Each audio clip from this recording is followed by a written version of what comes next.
ವೀಕ್ಷಕ ನಮಸ್ಕಾರ. ಇದು ಬನ್ನೂರು SR+ ಇರೋದಂತೂ UGD ಮಾಡಿದಾಗ ಆಗಿರೋಂಥ ಸಮಸ್ಯೆ. UGD ಮಾಡಿ ಎಷ್ಟೋ ತಿಂಗಳು ಎಷ್ಟೋ ವರ್ಷ ಆದಮೇಲೆ ರೋಡಾಗಿ ಹಾಕೋರೆ. ಆ UGD ಏನು ಅಗ್ದಿದ್ರು ತಾವು ನೋಡ್ತಾ ಇದ್ದೀರಾ. ಇದನ್ನು ನೋಡಿ, ಇಲ್ಲಿ ಯಾವುದೋ ಒಂದು ಓವರ್ಲೋಡ್ ಲಾರಿ ಬಂದಿದೆ. ಹಾಗಾಗಿ ಇದು ಹಳ್ಳ, ಮೊದಲೇ ಹಳ್ಳ ಇತ್ತು, ಅದ್ರ ಮೇಲೆ ಒಂಚೂರು ತಾರು ಹಾಕ್ಬಿಟ್ಟು ಅದನ್ನು ನೋಡಿ ತೋರಿಸ್ತೀನಿ. ಒಂಚೂರು ತಾರು ಹಾಕೋರೆ, ಒಂದು 1/4 ಇಂಚು ತಾರು ಹಾಕ್ಬಿಟ್ಟಿದ ತಕ್ಷಣ ಅದು ಇವತ್ತೆಲ್ಲ ವಸ್ತಿಯಾಗಿ ಒಳಗಡೆ ಇಳ್ಕೊಂಡಿರೋಂಥದ್ದು ನೋಡಿ. ಇದು UGD ಕಲೆಕ್ಷನ್. ಇದು ಒಟ್ಟಿನಲ್ಲಿ ನನ್ನ ಬನ್ನೂರು ಇಡೀ ಟೌನು UGD ಹಾಳಾಗೋಗಿದೆ ಬಿಡಿ. 48 ವಿಚಾರಗಳು ಇಲ್ಲಿ ಇರೋದ್ರಿಂದ UGD ಫುಲ್ಲು ಹಾಳಾಗೋಗಿದೆ.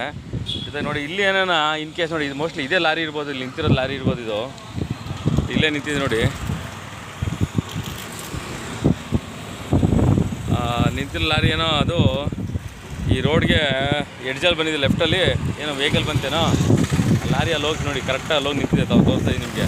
ಈ ಥರ ಹೆವಿ ವೆಹಿಕಲ್ಗಳು ಬಂದರೆ ನೋಡಿ ರೋಡಿನ ಲಕ್ಷಣ ಹೆಂಗಿದೆ ಅಂತ. ಇದು ನಾವು ಮಾಧ್ಯಮದವ್ರು ಕೇಳಬಾರ್ದು, ಸಾರ್ವಜನಿಕರು ಮಾತಾಡೋಕ್ಕೆ ಆಗಲ್ಲ ಸತ್ಪ್ರಜೆಗಳು.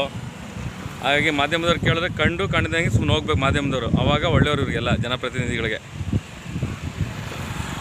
ನೋಡಿ, UGD ಮಾಡಿ ಎಷ್ಟೋ ವರ್ಷ ಆದಮೇಲೆ ಅದಕ್ಕೆ ಮಣ್ಣಿತ್ತು, ಅದ್ರ ಮೇಲೆ ನಾಮಕಾವಸ್ಥೆ ತಾರು ಹಾಕಿದ್ರು.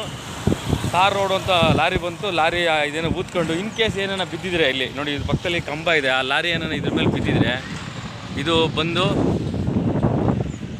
ಮನೆ ಮೇಲೆ ಬೀಳ್ತಿತ್ತು. ನೋಡಿ, ಇಲ್ಲಿ ಮನೆ ಇದೆ, ಕಂಬ ಮನೆ ಮೇಲೆ ಬೀಳೋದು. ಜೊತೆಗೆ ತಾವು ಇಲ್ಲಿ ನೋಡ್ತಾ ಇದ್ದೀರಾ, ಏನು ಅವೈಜ್ಞಾನಿಕ ಕೆಲಸಗಳು ಮಾಡ್ತಾರೆ ಇಂಜಿನಿಯರ್ಗಳು, ಸಂಬಂಧಪಟ್ಟಂಥ UGD ಇಂಜಿನಿಯರ್ಗಳು. ಗೊತ್ತಿಲ್ಲ, ನಿಮಗೆ ತೋರಿಸ್ತಾ ನೋಡಿ.